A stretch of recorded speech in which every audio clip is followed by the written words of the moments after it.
An old admonition is engraved here. Let no one ignorant of geometry or the irrational numbers enter. 37 told me you are the integers. She's the genius kissed by the God of truth.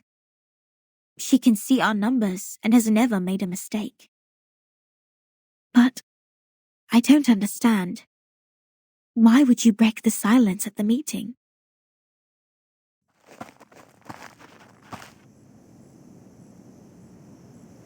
I apologize, Miss Sophia. I won't defend our behavior. You may save that apology for later. If you can persuade more than half of the people to vote for your friend's commutation, perhaps she won't be sentenced to death. I have gathered some case files from the past. I hope it will be of some help.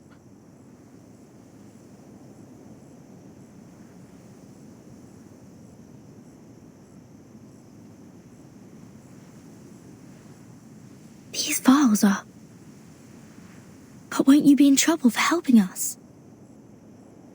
I have my own reasons.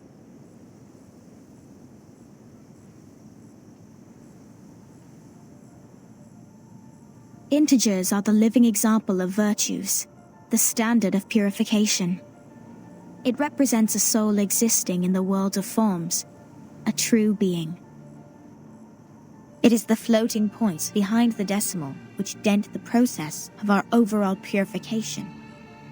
The evil, the ones who violate rules knowingly, the ones who turn a positive number into negatives, and a civil person a criminal.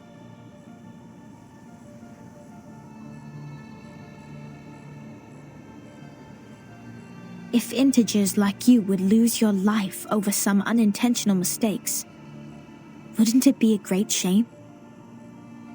Besides, I can't stand the idea of you being killed in front of me. Not rigorous.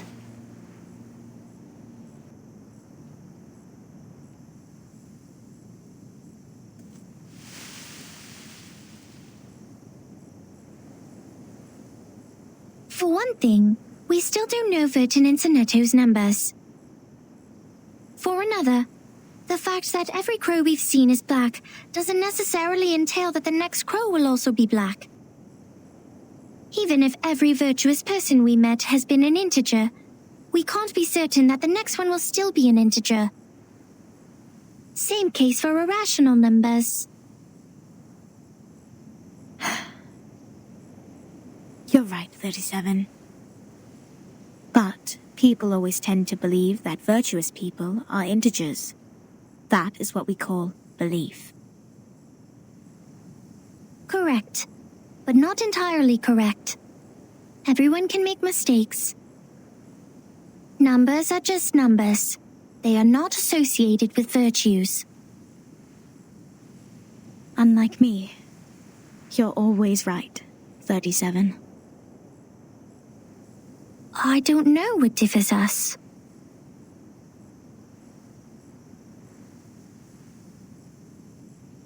Will you be at the assembly?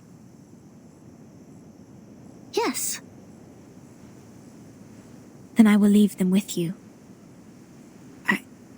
I'm not qualified to set foot in the Hall of Truth. I have done poorly in receiving the guests. I will ask 6 for my punishment after the assembly. Huh? So you are not coming back to my laboratory? Neither will you help me review the calculation results or sort out the books? The scripture shall not be challenged. What's more, any students here can help you in the laboratory. It doesn't have to be me.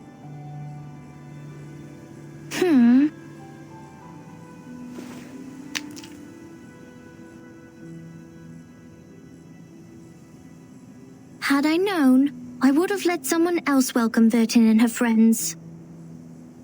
Like 210. He loves to brag to young ladies so much that he would take the punishment willingly, right? You were that someone else who was assigned to receive them in the first place. If I hadn't stopped you in time, how much longer would Regulus's head have stayed in your mouth? Not to mention what happened last time, and the time before that. But the fact that I have messed up all the receptions before doesn't mean I may excel in the next one. The chances of messing up the first reception and the 100th reception are the same. Whatever you say, you little sophist.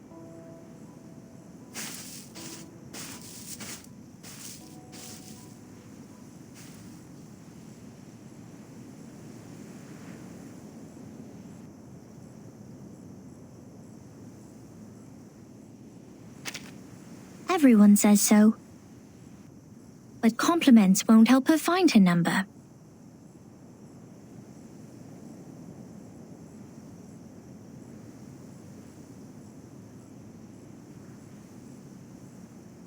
So, Vertin, are you ready for the debate? Does that mean you will help us? Of course. I don't want to miss the chance. What chance? The chance to see your numbers. There's no greater knowledge than the knowledge of oneself, and there's no more exciting truth than the truth of oneself. I can quickly tell which types of numbers you are, but it requires proof to know the exact number of your soul. I want to know the answer before you see your own numbers. So it's 37 who proves it, not Vertin. I'd be glad to give this chance to you.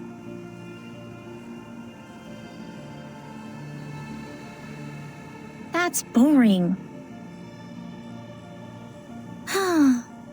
Let's go, Vertin. The assembly's about to start.